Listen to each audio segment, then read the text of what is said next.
ऐसा नहीं बोलना चाहिए कभी भी। रक्त, मांस, हड्डी, ऐसे शब्द भी इतने घृणित हैं ये कि इनको कभी चौके में बोलना नहीं चाहिए, और कभी इनको सुन लिया जाता है तो उसका भी अंतराय कहा गया है। इतनी घृणा आ जाती है। क्या समझ आ रहा है? चाहे वो चीज पेट के लिए अच्छी हो, चाहे घुटने के लिए अच्छी हो, कुछ बोलने का नहीं, सबको सब मालूम है। ये भी एक हिदायत देने की है जो आप लोग कभी कभी गलती कर जाते हैं। तो कहने का मतलब ये देखो कितनी चीजें हैं कि ये सुनने में ही इनको सुन से ही घुना जाती है, और उसी को हम बढ़ा बढ़ा करके फूलते हैं। मसल्स बढ़ रही हैं, मांस बढ़ रहा है, बड़े खुश हो रहे हैं, बॉडी बढ़ रही है। क्या बढ़ रहा है? मांस बढ़ रहा है, हड्डियां बढ़ रही हैं, इससे खुश हो रहे हैं। क्या करोगे इसको बढ़ा के? कोई बहुत पवित्र चीज बढ़ रही है कि अपवित्र चीज बढ़ रही है? काय की असुचिता बढ़ रही है कि सुचिता बढ़ रही है? क्या बढ़ रहा है? काय में तो सुचिता है ही नहीं।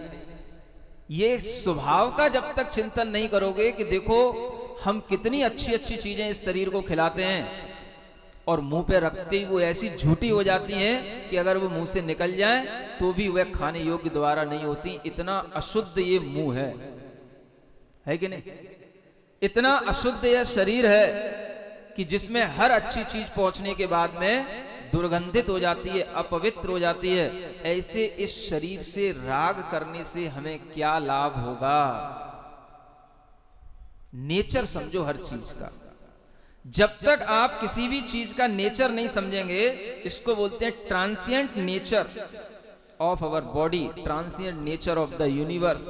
ये दोनों चीजें अगर हमारी समझ में आ जाएंगी तो हमारे अंदर संवेग और वैराग्य भाव जरूर उत्पन्न होगा। और किससे राग होता है आखिर? काम वासनाएं किससे उत्पन्न होती हैं? आत्मा से, शरीर से ही होती हैं। शरीरधारियों की शरीर के प्रति ही होती हैं। और जिनको शरीर का ऐसा स्वभाव समझ में आ जाता है, उन्हें सब दिखाई देता है, अंदर बाहर वह शरीर का स्वभाव किस तरह का है, कैसा अशुचि है, तो फिर वह उस अशुचि शरीर के ग्रहण करने के लिए कभी भी आकुलित नहीं होते। और यही भावना उनकी वैराग्य भावना कहलाती है। और किसी का नाम वैराग्य नहीं है। वैराग्य का मतलब क्या है? शरीर के प्रति उदासीन होना। जितना काम चलाऊ है उतना काम चलाना। इस शरीर में ज्यादा आसक्ति रख करके इसको जितना पुष्ट बनाने की कोशिश करोगे उतना ही ये दुख देने वाला होगा। हाँ, क्योंकि इसका स्वभाव दुर्जन के स्वभाव की तरह कहा गया है। दुर्जन देह स्वभाव बराबर, मूर्ख प्रीति बढ़ावे। क्या समझ आ रहा है? हाँ, जितना ज्यादा आप इसको पुष्ट करोगे, जितना ज्यादा आप इस शरीर के लिए ज्यादा सोचोगे, उतना ही यह शरीर आपको धोखा देगा, उतना ही यह शरीर आपके लिए रोगों का कारण बनेगा। बड़े बड़े पहलवान, समझ आ रहा है, इतनी बुरी गति से अंत में मरण को प्राप्त होते हैं कि जितने भी आपने बड़े बड़े दारा सिंह पहलवान और गामा पहलवानों के नाम सुने होंगे, ये ऐसे तड़फ रहे थे अंत में कि पूछो मत, कि ये अपनी करवट भी नहीं बदल सकते, इतने ये अपने शरीर से लाचार हो जाते हैं। अपना शरीर भी अपने से नहीं हिला सकते हैं। अंत में ऐसा काम होता है। ये और ये जितने भी ये बॉडी बनाने वाले आजकल ये जिम में बॉडी बनाते हैं, इनको पता नहीं रहता कि उसी जिम के अंदर बॉडी बनाते बनाते कितना नुकसान उनको वहां के एनवायरनमेंट से हो जाता है। ऐसे कई केस होते हैं जो बॉडी बना बना करके घर पे आते हैं और कुछ थोड़ा सा खाते हैं और ऐसा गिर पड़ते हैं कि वो उनकी डेथ हो जाती है। क्यों हो जाती जानते हो? इतना एक्सेस में वह वहां पर एक्सरसाइज कर लेते हैं कि उनके लिए उस समय पर यह ध्यान नहीं रहता कि इतनी एक्सरसाइज करने के बाद में अब हम कुछ खाएंगे तो हमारे लिए जहर हो जाएगा, और उसी के कारण से उनकी मृत्यु हो जाती है। अधिकता हर चीज को नुकसान पहुंचाती है। काय के स्वभाव को समझो, और ज्ञानियों ने काय का स्वभाव कैसा बताया है, जैसे दुष्ट व्यक्ति का स्वभाव होता है, उससे ज्यादा जुड़ो तो नुकसान करेगा, बिल्कुल उपेक्षा कर दोगे तो नुकसान करेगा। बिल्कुल मीडियम क्वालिटी से रह करके उसके साथ में काम चलाओ। शरीर को ज्यादा दे दोगे तो आपको बुखार ला देगा, दस्त लगा देगा, पेट दर्द कर देगा। बिल्कुल नहीं दोगे तो खड़ा हो नहीं पाएगा, लुज्ज पुज्ज हो जाएगा, बिल्कुल लेजीनेस पड़ी रहेगी। समझ आ रहा है? बस दुष्ट की तरह दो उसको। क्या समझ आ रहा है? हाँ, ज्यादा भी मत खिलाओ और बिल्कुल भी ना खिलाओ, ऐसा भी नहीं। बस दुष्ट से जैसा व्यवहार किया जाता है वैसा व्यवहार करो उससे। सुन रहे हो ज्ञानी आत्माओं?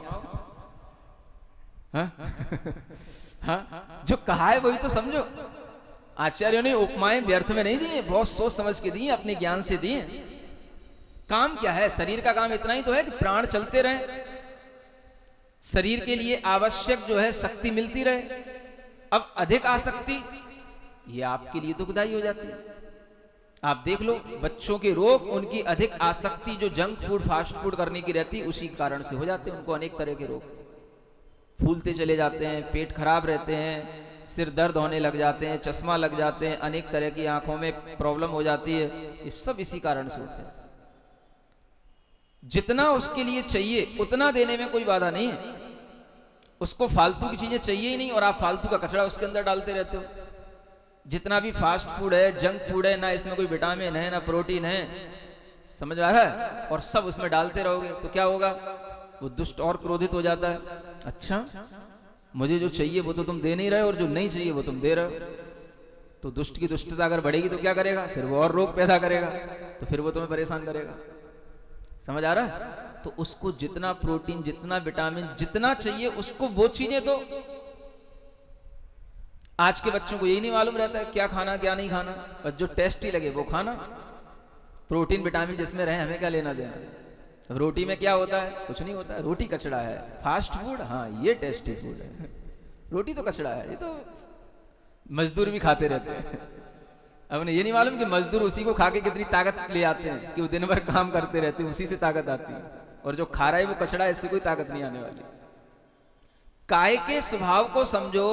आपको राग की कमी होने लगेगी और राग की अधिकता में ही हम काय के लिए अनावश्यक चीजें देते हैं। ये समझ अगर आ जाएगी तो इसका नाम भी वैराग्य है कि हमारे राग में कमी हो रही है। राग में कमी होने का नाम ही विरागता है। ये कैसे होगा? काय के स्वभाव को समझने से होगा। ये भावनाओं का क्रम यहां तक पूर्ण हो जाता है। समझ आ रहा है? कहां से शुरू हुआ था? कौन से सूत्र से? एक दिन बताया था ना आपको। हाँ, तत्स्थैर्यार्थम भावना पंच पंच, चौथे सूत्र से ये 12वें सूत्र तक ये भावनाओं का ये चैप्टर है। इसे आपको ध्यान रखना है, याद करना है, और इसमें से कुछ भाग आपके पेपर में भी आएगा जो आपको बाद में बताया जाएगा। ठीक है ना? एक सूत्र और पढ़ते हैं। अब आगे यहाँ चर्चा शुरू होती है कि हमने जिस चर्चा को शुरू किया था व्रतों की, हिंसा आदि के माध्यम से, कि वो हिंसा वस्तुतः है क्या, उसकी डेफिनेशन क्या है। वो डेफिनेशन यहाँ हिंसा की बताई जा रही है। प्रमत्त योगात् प्राण व्यपरोपणम हिंसा। क्या कहते हैं? प्रमत्त योग से प्राणों का व्यपरोपण माने होता है प्राणों का घात हो जाना, प्राणों का डैमेज हो जाना। माने किसी के जो प्राण हैं वह प्राण जो 10 प्रकार के बताए गए हैं, कि जैसे 5 इंद्रिय प्राण होते हैं, 3 बल प्राण होते हैं, आयु है, श्वासोच्छ्वास है, इन प्राणों का जो हम घात कर देते हैं उसका नाम हिंसा है। लेकिन वह प्राणों का घात कैसे होना चाहिए? प्रमत्त योग से, तो हिंसा कहलाएगी। प्रमत्त योग का मतलब जब हम प्रमादी बन जाते हैं। प्रमादी बनने का मतलब जब हम ध्यान नहीं देते हैं, कहाँ जीव हो सकते हैं, कहाँ पर हमारे लिए जीव घात हो सकता है। हम रास्ते पर चल रहे हैं, घर में कोई भी क्रिया कर रहे हैं, यहाँ पर जीव उत्पन्न होते हैं कि नहीं होते हैं, होते हैं तो किस तरह से वो मर सकते हैं। ये सब जो ध्यान नहीं रखना, इसका नाम भी प्रमाद कहलाता है। इंद्रिय के विषयों में, मन के विषय में इतना आसक्त हो जाना कि उसकी ओर अनाचार होता चला जाए, कोई ध्यान ही नहीं देना, सब होता है, सब चलता है। समझ आ रहा है? गाड़ी चला रहे हैं, इतनी स्पीड से चला रहे हैं, कितने जीव मर गए, बड़े बड़े जीव आकर के गाड़ी के नीचे निकल के चले गए। अरे यार सब चलता है, रोड पे तो होता रहता है, गलती उसकी है, मैं क्या करूं। समझ आ रहा है, मुझे तो गाड़ी चलाने के लिए ही मिली है। ये अज्ञानी प्राणी है, पशु हैं, मूर्ख हैं, बीच में आ जाते हैं, क्या करें, कुछ नहीं होता। ये सब क्या है, ये प्रमत्त योग कहलाता है, इसको बोलते हैं प्रमाद योग। प्रमाद जितना अधिक होगा उतना ही ज्यादा भीतर हिंसा का पाप लगेगा। चाहे बाहर जीव की हिंसा हो या ना हो, पहली शर्त क्या है, प्रमत्त योगात्। एक तरह से हम ये भी समझ सकते हैं प्रमत्त योग ये शब्द हमारी भाव हिंसा को बताता है, और प्राण व्यपरोपण ये शब्द हमें द्रव्य हिंसा को बताता है। जहां पर भाव हिंसा है वहां द्रव्य हिंसा नियम से है, और जहां पर भाव हिंसा नहीं है वहां पर द्रव्य हिंसा हो भी सकती, नहीं भी हो सकती है। तो भी हो जाए या नहीं हो जाए तो भी उसके लिए हिंसा नहीं कही जाएगी, अगर भीतर से प्रमाद नहीं है तो। ऐसा भी कहा है आचार्य। क्या समझ आया? माने आप सावधानी से चल रहे हो, देख करके सब प्रवृत्तियां कर रहे हो, फिर भी कोई ना कोई जीव मर जाता है, फिर भी जो है कुछ ना कुछ जो है किसी का वध हो जाता है, कोई ना कोई हमें लगता है कि हमसे गलती हो गई, भूल हो गई, तो फिर क्या करते हैं, फिर हम उसका प्रायश्चित कर लेते हैं। लेकिन फिर भी आचार्यों ने कहा अगर अपने को पता पड़ जाए कि ये गलती हमसे हो गई है तो प्रायश्चित होता है, और अगर वह चीज हमारे लिए पता नहीं पड़ती है, केवल हमारे द्वारा हो जाती है, लेकिन हमारे भीतर बिल्कुल सावधानी है, तो आचार्य कहते हैं आपकी उस अप्रमत्त अवस्था के कारण से आपको हिंसा का दोष नहीं लगेगा। मुनि महाराज प्रमत्त और अप्रमत्त दोनों होते हैं। 6वें गुण स्थान में प्रमत्त कहलाते हैं और 7वें गुण स्थान में अप्रमत्त कहलाते हैं। उससे पहले के सभी गुण स्थान वाले प्रमत्त ही होते हैं, फिर भी वो अपनी यथासंभव अप्रमत्तता बनाए रख सकते हैं। लेकिन मुनि महाराज के लिए भी चलते हुए, अगर मान लो देखते हुए भी कई बार हमने जहां पैर रखना था वहां हमने पहले देखा, लेकिन जैसे ही पैर रखा वहां पे चींटी आ गई, वहां पे कोई जीव उड़ करके आ गया, दब गया, मर गया, तो भी आचार्य कहते हैं आपको हिंसा का दोष नहीं है, क्योंकि आप देख करके प्रवृत्ति सावधानी पूर्वक चल रहे थे। समझ आ रहा है? और आप सावधान नहीं है और भले ही कोई हिंसा नहीं हो रही है। कई बार लोग सोच लेते हैं ये तो बिल्कुल फाइन फर्श है, बिल्कुल कुछ भी यहाँ पे जीव जंतु नहीं है, कोई भी देखने की जरूरत नहीं है, यहाँ तो जीव है ही नहीं, सड़क है बिल्कुल साफ है, कहीं भी मुंह उठा के चलो, कैसे भी चलो। तो आचार्य कहते हैं ये प्रमाद योग आपके भीतर आ रहा है ना, चाहे जीव बाहर मरे या ना मरे, हिंसा का दोष आपको लगेगा, क्योंकि प्रमाद के साथ आपकी प्रवृत्ति हो रही है। तो सबसे महत्वपूर्ण क्या हो गई, भाव हिंसा। भाव हिंसा की बात कैसे समझ में आएगी, हमें जीवों की रक्षा करने का भाव बना रहे तो भाव हिंसा से हम बच गए। जीव चाहे मरे या ना मरे इससे प्रयोजन नहीं है, प्रयोजन किस चीज से है, जीव की हिंसा करने का भाव हमारे अंदर नहीं हो और जीव रक्षा करने का भाव हमारे अंदर हो, तो हम अप्रमत्त हैं, अलर्ट हैं। अप्रमत्त का मतलब क्या है, अलर्ट रहना, कोई भी प्रवृत्ति करते हुए भीतर कसाय भाव नहीं होना, और जो हमारे अंदर ये भाव आता है कि सब चलता है, कुछ नहीं है, सब होता है, समझ आ रहा है, ये सब प्रमाद कहलाता है। ये कसाय के उद्रेक के भाव होते हैं जो इन लोगों के अंदर आते हैं। तो आचार्य क्या कह रहे हैं, हिंसा क्या वस्तु है, प्रमत्त योग। योग का मतलब मन वचन काय की क्रिया भी समझ सकते हैं, माने भीतर हमारे अंदर प्रमाद प्रमत्तता आई, हमारे अंदर अलर्टनेस नहीं है और जीव रक्षा का भाव नहीं है, तो ये कहलाया प्रमाद। और इसके साथ जो मन वचन काय की हुई चेष्टाएं, वो सारी की सारी एक्टिविटी हमारी क्या हो गई, भाव हिंसा की एक्टिविटी हो गई। अब आप समझ लो कि आप भाव हिंसा से कैसे बच पाओगे। और उस भाव हिंसा के साथ में अगर द्रव्य हिंसा भी हो गई तो वह पूरी हिंसा हो गई। भाव हिंसा प्लस द्रव्य हिंसा इज इक्वल टू हिंसा। समझ आ रहा है? इसीलिए दो चीजें दी इसमें, प्रमत्त योग से प्राणों का व्यपरोपण होना, है ना। तो ये हिंसा भी देखा जाए तो अनेकांत दर्शन में ही घटित होती है, क्योंकि एकांत दर्शन वाले तो या तो शरीर से आत्मा को भिन्न मानते हैं, या शरीर से आत्मा बिल्कुल जुड़ा हुआ मानते हैं, या शरीर में आत्मा है ही नहीं ऐसा मानते, तो उनके यहां तो कभी हिंसा घटित हो ही नहीं सकती। क्या समझ आ रहा है? हिंसा उन्हीं के यहां घटित होती है जो शरीर से आत्मा को कथनचित भिन्न मानते हैं और कथनचित अभिन्न मानते हैं।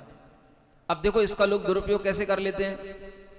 आप तो महाराज हमेशा समझाते हो आत्मा शरीर से भिन्न है, आत्मा तो कभी मरती है नहीं। हमने अगर किसी चींटी पे पैर रख दिया या किसी को सूट कर दिया तो क्या बिगड़ गया उसका? उसकी आत्मा तो मरी नहीं, वो तो आत्मा उसकी मुक्त हो गई। हमने उसको शरीर से मुक्त कर दिया। आपको तो हमें शाबाशी देनी चाहिए कि हमने उसको शरीर से रहित कर दिया। नहीं समझ आ रहा? हाँ, ऐसी भी नॉलेज है, तर्क है, पढ़े लिखे लोगों के होते हैं, क्वेश्चन आते हैं सामने। समझ आ रहा है? तो ये नहीं मालूम कि ये हिंसा क्यों हुई, क्यों इसको पाप कहा गया। आपने उसको मुक्त कर दिया तो मुक्त नहीं हो गया। समझ आ रहा है? वो अपनी मुक्ति खुद चाहता, खुद मुक्त होता तो वह उसकी मुक्ति कहलाती। आपने तो उसको मार दिया, लेकिन क्या वो मरना चाहता था? क्या वो शरीर से अलग होना चाहता था? नहीं होना चाहता था। तो आपने उसको मार दिया, अलग कर दिया। ये आपने हिंसा कर दी, क्योंकि आपने उसके प्राणों का वियोग कर दिया और उसके जो इष्ट लोग थे, इष्ट संबंधी लोग थे जिनसे उसको सुख मिलता था, उन सबसे आपने उसका वियोग कर दिया। आपने उसको दुख दे दिया। ये दुख क्या हो गया?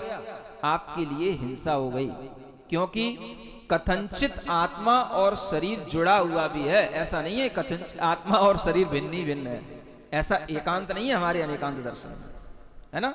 अगर एकांत मानेंगे तब तो फिर हिंसा ही नहीं बनेगी कि आत्मा और शरीर भिन्न ही भिन्न है।